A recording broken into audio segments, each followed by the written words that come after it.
Call this council meeting to order for May 22nd. Roll call, please. Miller. Yes? Williams. Yes. Sugar. Nichols. Yes. Left. Yes. First item on the agenda is approval of the special meeting of April 10th. I move approval of the special meeting of April 10th. Minutes. Miller. Yes? Williams. Abstain. Nichols. Yes. Left. Yes. Next item on the agenda is the approval of minutes for the regular session of May 8th. Move for approval of the regular session May 8th minutes. Second. Miller. Abstain.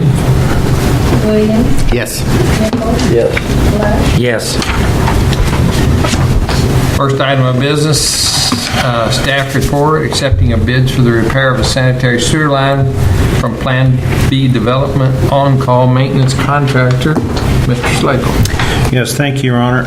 As council knows, that we entered into a contract with the Situform in order to do some televising and cleaning of two of our major trunk lines. And as you know, we've already finished the Davis Creek, and there are some minor issues up there that we are dealing with and addressing. The second one that we had to work on was the Lafayette.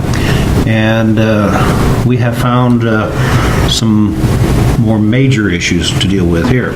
And to uncover, or go over, I should say, what we have found to date, we'll turn to Kenzie, and he can update you on what we found. And of course, we got some repairs to do, and one of them's going to be fairly expensive.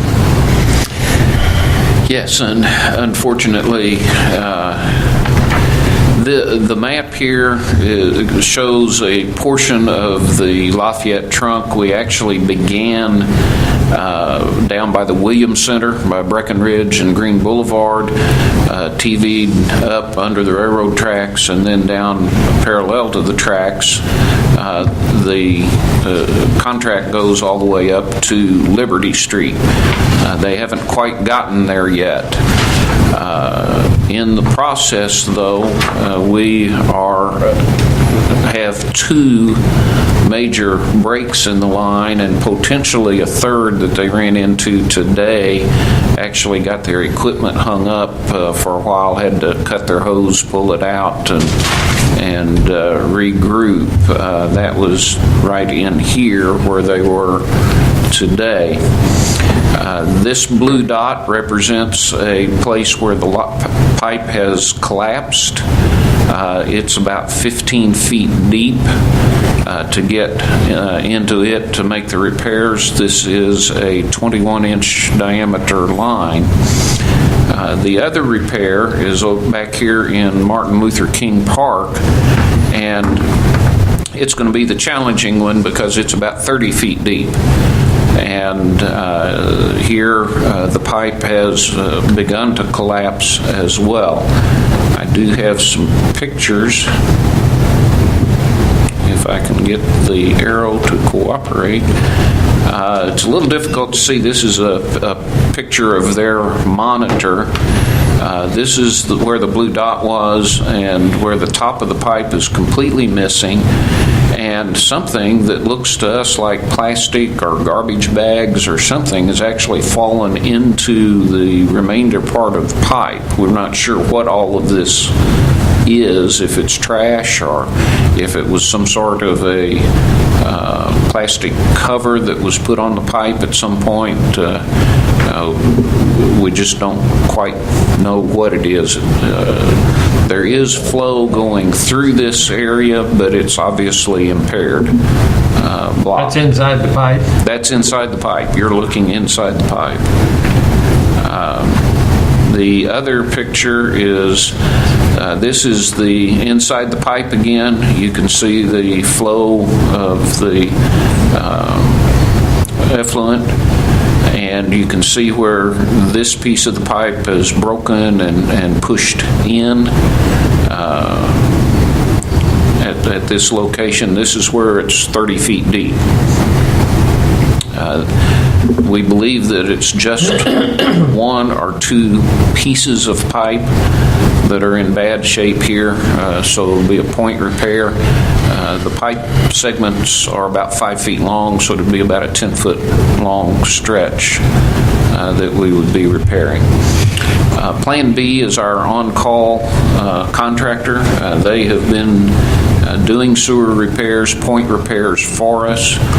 They have given us an estimate for this 30-foot deep one of between $25,000 and $30,000 to repair. The 15-foot deep one will probably be in the $8,000 to $9,000 range.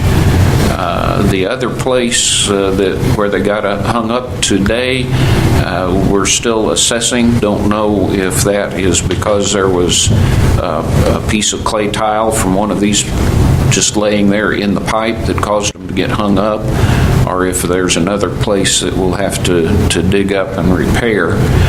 We'll have to get more information on that tomorrow as they'll TV in from both directions so we can see what's in there. But would like to have the council's authorization to proceed with these repairs. We have begun getting the pipe because of the size. We had to go to water and sewer supply in Columbia for the pipe. We've been gathering that. We have the dig rights called in. I believe on Wednesday everything would be ready for these repairs to begin. Is that causing the Honeyfield Road problem? It Wouldn't hurt, it wouldn't help it. Yes. You can't say that's the only cause, but that flows to this area.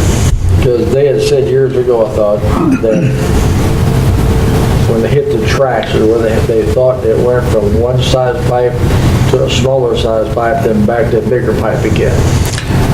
Actually, Many years ago. Actually, it's 18 inches under the track, and then it goes to this 21-inch pipe on the other side there.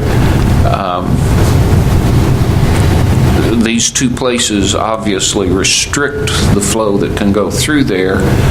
We do have I&I that comes down through that Huntingfield line, and I think this probably has as much impact there at Seminary and Walnut, where we've had issues with the manhole that overflows. I think this probably has a more direct bearing there than anywhere else. Could you go back to the map for me? Sure. I'll figure it out. How far where'd they start at when they did the TV line on the... On this, they started down at the corner of Breckenridge and Green Boulevard. What are the two buildings, gray roof buildings here? Right here? No, go up. Oh, up here? Yeah.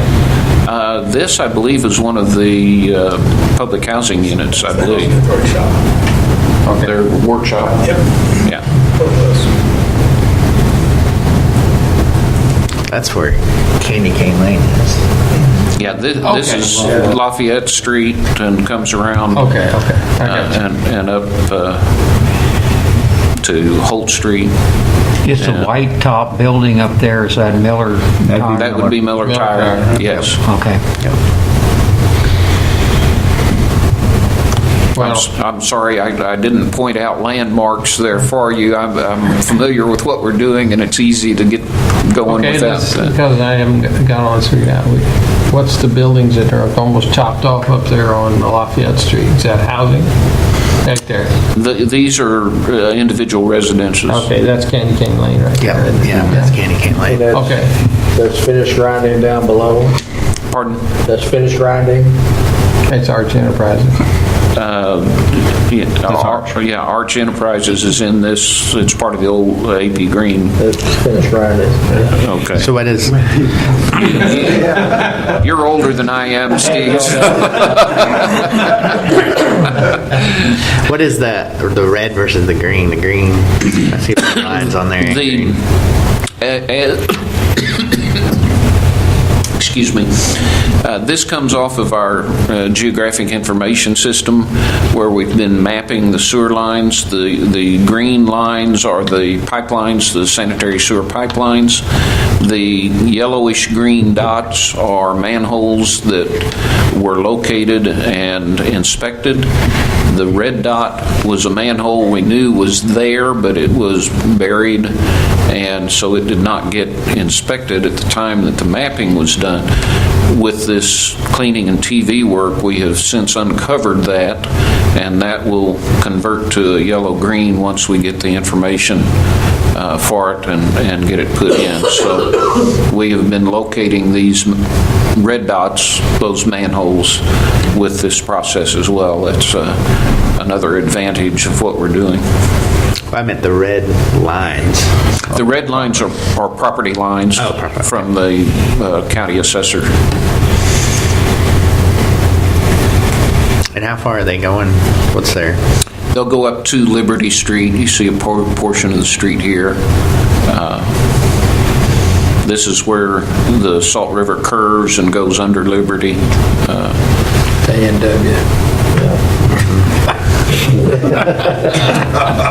Billow's Pizza should be up there somewhere. No, that's down here. This is going across at A&W. So what type of motion do we need here? I mean, we've got a range here of cost. What type of motion are we supposed to be making? Our contract agreement with our on-call contractor is a time material equipment contract. And with something like this, where the nature of what you may uncover is unknown, that's the fair way to do that. And so that's why we have a range or an estimate for what the cost would be. We would just ask for a motion to approve proceeding with the repairs by our on-call contractor. How quick will they be able to get it? They should be able to start on Wednesday. The deep repair, I expect, will take probably a couple of days to uncover. Then once the repair's made, it won't take long to fill the hole back in and all. The other 15-foot repair, he can usually accomplish those in a day and a half or so. So we're probably looking at about 3 days on the deep one and a day and a half or so on the other one. So the one, we have the thing on here for the 25 to 30,000 for the big line. Do we need a amend or second or what? The reason we have the bigger one on here is I can do things up to 10,000. Oh, This gets me over that, so I couldn't approve this one.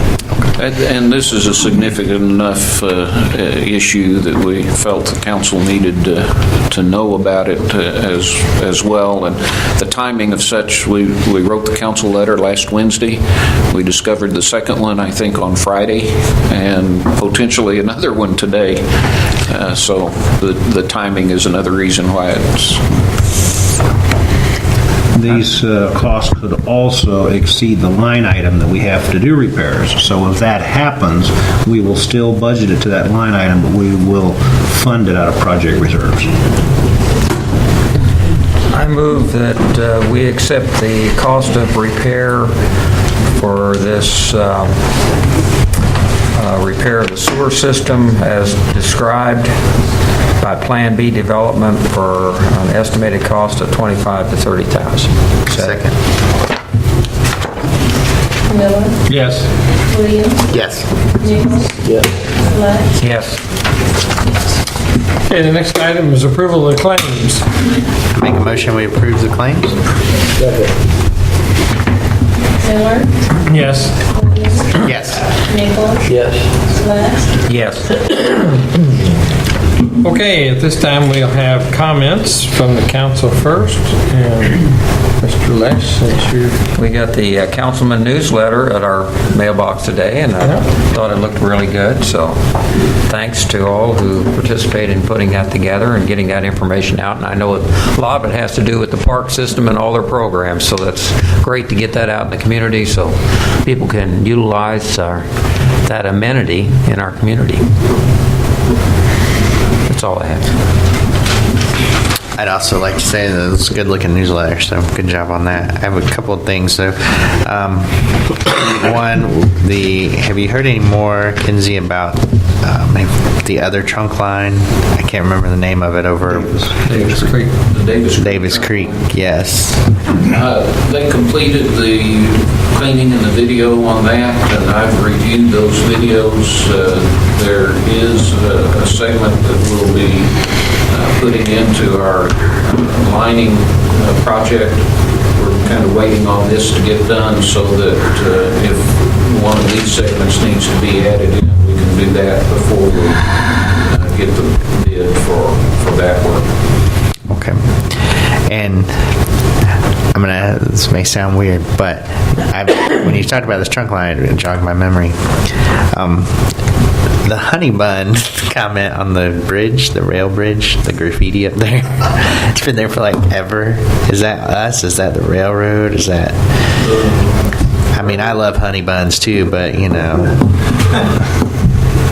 at some point... That bridge is owned by the railroads. Okay. And then lastly, I know that we had a change in how we do municipal courts, so I wonder if you'd take a second and explain what's different now. Okay. This might take more than a second. But Okay. I think as council knows that, and this goes back to some issues in St. Louis area, and as a part of some of the things that the Justice Department looked at in the St. Louis area, they had identified that they had felt that municipal courts in general, especially in the St. Louis area, were not being run like they thought they should be run. So as a part of that, the Missouri legislature took action, and most people close to it recognize it as Senate Bill 5, which in essence changed a number of things in how municipal courts can do business.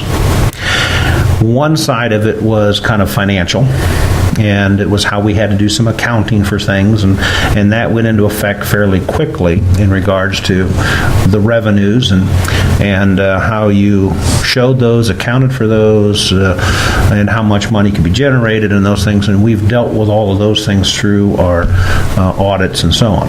The other side of that equation was standard operating procedures.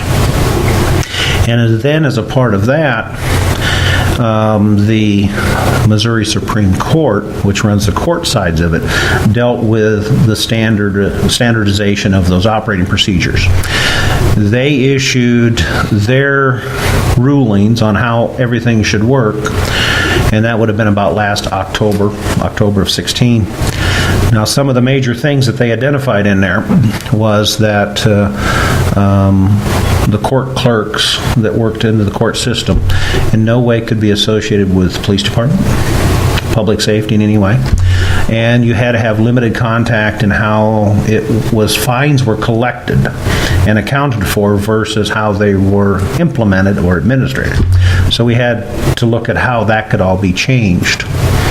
There's some other things within that whole law as well, but those were some of the big things that we seen, that we had to deal with. So the other thing that they said is that the court clerk, in essence, we had to have our city court are available 30 hours a week minimum. So they're also dictated it had to be separate, but how much time you had to spend on it as well. When we started looking at our system as a whole, we recognized that it's not full-time, and so that's why the position that we had as our municipal clerk also worked for public safety. Well, that could not continue as of July 1. So we had to start looking at some changes. There was a couple of other things that entered into the faction as well, is that we were also receiving word from the Municipal League, which said, kind of hang on, don't get in a hurry to make some of these changes because there might be some legislative changes this last session. There wasn't, and they just concluded here a couple of weeks ago. The other thing that was going on at the same time is that the St. Louis County cities filed an objection to the rulings, and namely what they were after was they had limited how much money those communities could collect. It was like 12%, where the rest of the state could have 20% of their income, general fund income from courts. They found that they took exception to those rules, and why are we being treated differently? They also had them look at some other rules within it regarding timings and those things. That case was just finished about 10 days ago as well, and the ruling came down that most of it stayed in place with the exception of the fines, and they did rule that it was unconstitutional in regards to that they couldn't treat cities differently within the state. So there were some changes that were just made as of recently, 10 days ago. Now, having all that said and all these things happening, one thing they never took into consideration was personnel and people involved in some of this, and we had that particular situation here. Even though we're being mandated to make these changes, when you get to the personnel side of it, it becomes more difficult to administer some of those. And in that process of not knowing and knowing, our municipal court clerk, for one, was kind of caught in the middle of this, what was going to happen, not going to happen. She had the opportunity to take another job with the Boone County courts, and she took that, and she had to provide for a family, and we understand that. And we feel badly for that because she was a good employee. She did a great job in what she did, and we were sorry to lose her. But she had to make that decision, and we respect that. So what we are doing now is we are moving forward with implementing it, taking it out of the Public Safety Department, moving it up to second floor into Administrative Services, but keeping it separate out of taking money and handling the money side of it. And so we are now going to be implementing those changes sooner than July 1. We will implement those with the new hire, and the new hire will be doing some other administrative functions for the city. And all of those have not yet been defined, but very well will be working for other departments, doing some things, parks, finance in some areas, city management, council if need be. So the position is changing. There's different duties being added, some obviously taken away, some being added. It's being changed around, but this is what we have to do in order to meet the mandates from the state. So that's where we're at. And I told you I couldn't really explain it very much shorter than that. But if you have any other questions, I'd be glad to try to answer them for you. All right, thanks. And I will close on, I've seen the pool. It looks really good. So, that's it. They did that good on that. The parks are beautiful. Trees look good. Mexico is Tree City, USA. Really enjoy that. The town does good for trees. Our trees are getting kind of out of hand a little bit. And I don't know, I've had some people complain about tree hiding signs, which we'd have that from time to time. But if you go down the streets, not only do you have limbs coming out in the street, you actually have the trunks of the trees are leaning toward the street. And I found myself, I had a very beautiful tree in my front yard that was on my side of the Aramie lines, and it would have took probably 4 or 5 years to get there, but now it's going to take the rest of my lifetime to get there. But then we have trees that are way out in the street. So is there anything we do about that? Yeah, and I'll have Kenzie address part of it, and Chad can too as well, but, as a whole, we don't have a forestry program. Yeah. And we've been talking about how we can do some of that maybe in the future, because when we took the brush yard back over, we hired personnel that have some of those skills now. But as far as addressing some of the things in the street, I'll let Kenzie address how they go after trimming and addressing those. But we generally try to get through the streets in the spring after the trees have leafed out, because that seems to be one, that's the leaves of the park of what hides signs, and plus it weighs the branches down, they tend to sag down. So we try to get through the streets once in the spring. After that, it's basically on a complaint or a notice basis.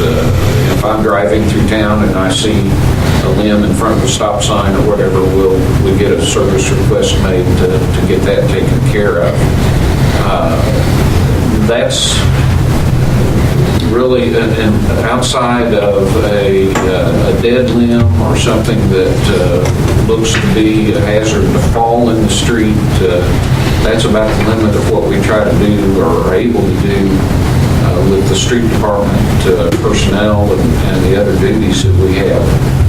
The trees that are in the right-of-way in front of a person's house by ordinance, that person's supposed to take care of them.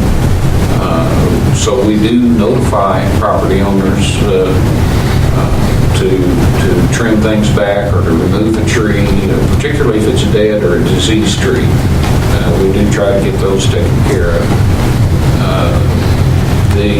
There are issues around town with bushes encroaching on sidewalks and other issues like that. Again, those we mostly take care of on a complaint basis just because of restrictions to resources and manpower.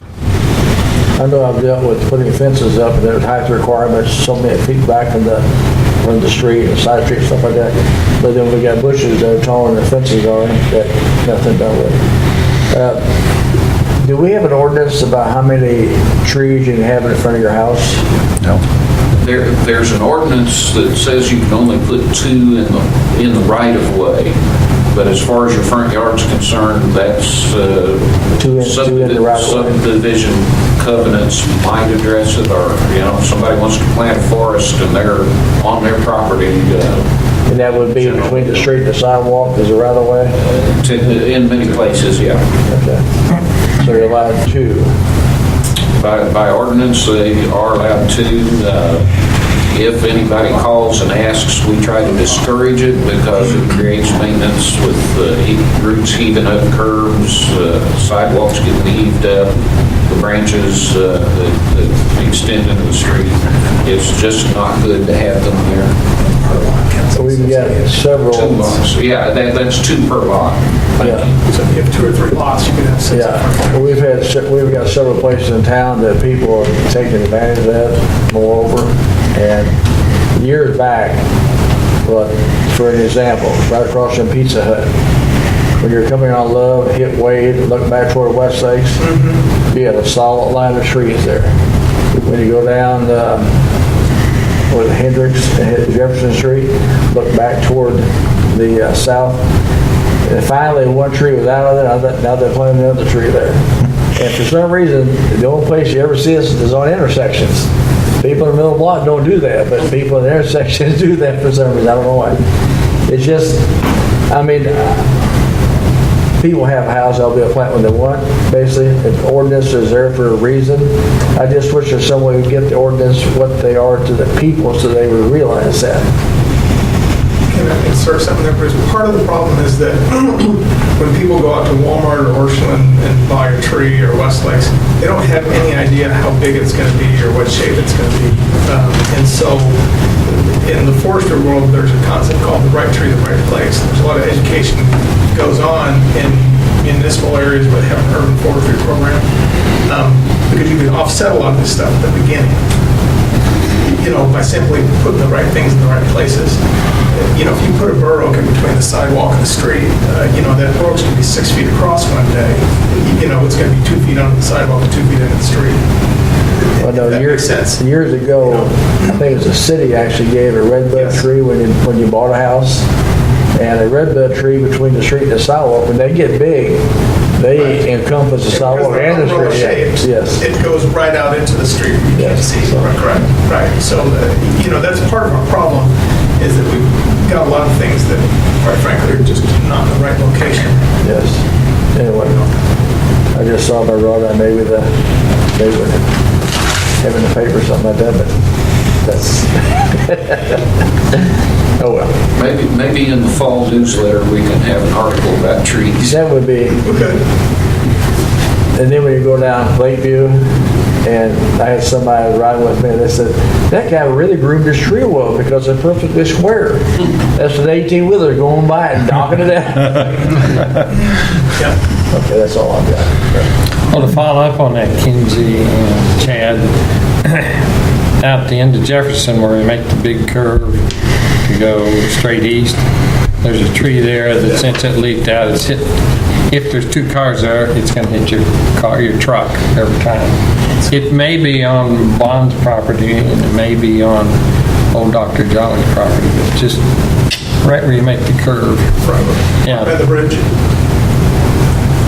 No, you know where Madge Moore lives? Oh, on the south, not South Jefferson Road, but, okay, yeah, okay. Right as you make the curve on the, and it's just gotten really bad since you said since the leaves came out, because if there's two cars there, you got to scoot over because that's kind of a funny and small curve and it's going to hit you. So And there's a snow route sign that's on Love Street. Right, a block down from here that you can't see because the tree left. So my turn to talk.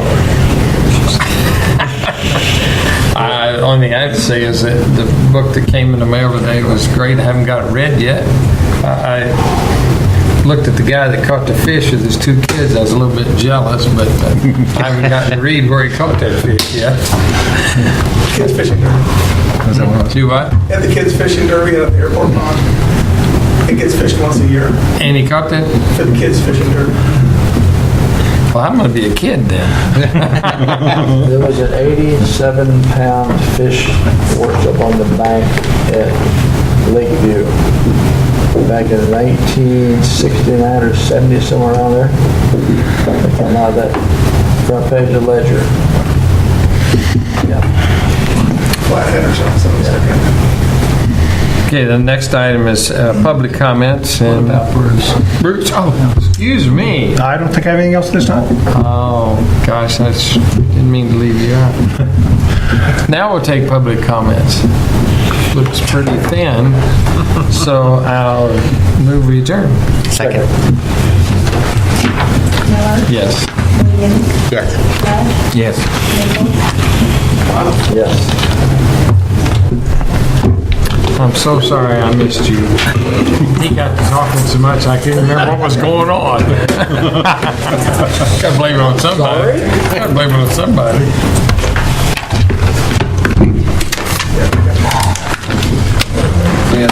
Williams,